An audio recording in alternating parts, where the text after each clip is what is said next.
Question मध्ये काय, if the distance S travel by the body in time T is given by, एसचं equation दिलं बघा. S काय दिलं तुम्हाला, एस तुम्हाला दिलेलं आहे ए अपॉन टी प्लस बी टी स्क्वेअर.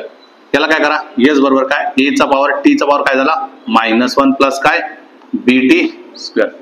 विचारलं काय तुम्हाला, then the acceleration equals to, विचारलं ऍक्सलरेशन. आपल्याला माहिती आहे ना ds बाय काय dt म्हणजेच काय वेलॉसिटी.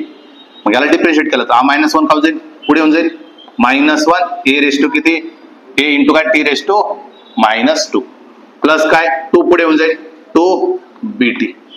आता याला परत डिफरन्शिएट केलं dv बाय dt म्हणजेच काय काढलं आपण ऍक्सलरेशन. आता इथं आहे तर मी कॅपिटल घेतो ऍक्सलरेशन साठी कॅपिटल.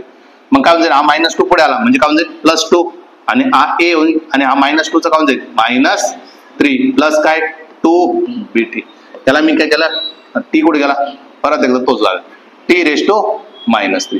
हा 2 आहे जसा टी क्यूबला तुम्ही कसं घेऊ शकता, खाली घेऊ शकता टी क्यूब प्लस काय, याला परत डिफरन्शिएट केलं तर काय झालं फक्त बी राहील ना, टी एक्स्ट्रा आला. वेलॉसिटीला जर डिफरन्शिएट केलं तर आत बी काउंट जाईल. त्याच ऑप्शन नंबर ए.